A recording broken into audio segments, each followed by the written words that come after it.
On the Sony A7 IV, if we go into Picture Profile, we go into PP8, this will give us the best picture profile to start with because we have Log3 and we have S-gamut3.cine, even though we can change this as the color mode, but we'll leave it as is. This is a really good starting point for the best settings for the Sony A7 IV.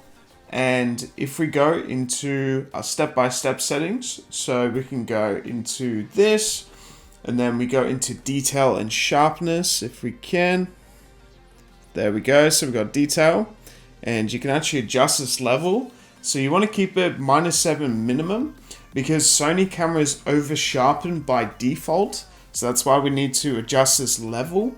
And then if we go into our exposure settings, so if we want to go into our exposure settings, basically, we want to set this to a base ISO of about 800 at least. And we can only raise this if needed, so Log3 gets noisy pretty fast, so just a heads up. You want to set your shutter speed to around 50. So change this to around 1/50 for 25 frames per second, or if you're shooting at 50 frames per second, keep it at 100. Okay, and then we can set up a zebra, so make sure we have a zebra level showing. So this will show us basically what is overexposed, which is really handy for when we're shooting S-Log. As you can see, nothing is overexposed. So what we could do is even raise this up a little bit more. There we go. So then that's as bright as we can really go before we start getting into overexposed. But because it is a dark room, you know, we could probably turn this down a little bit. And, you know, it does get grainy quite fast.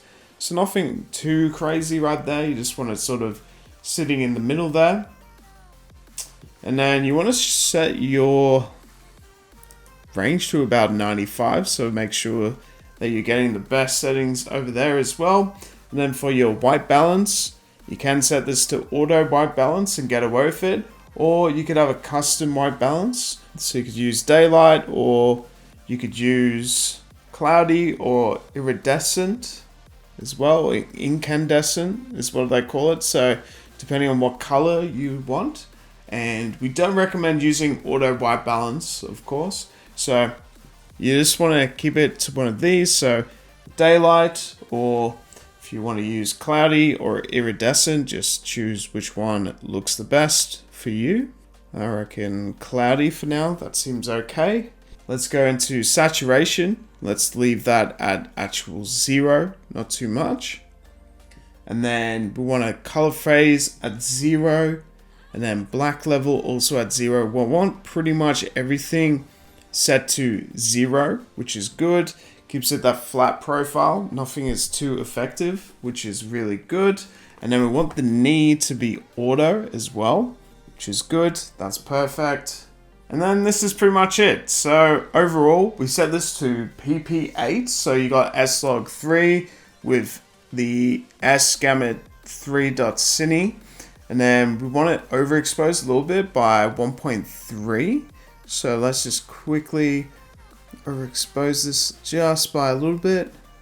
Yeah, so this is pretty much a rundown of all the best settings for Log3. Let me know what your thoughts are. If you would like to change something, please let me know. Thank you for watching.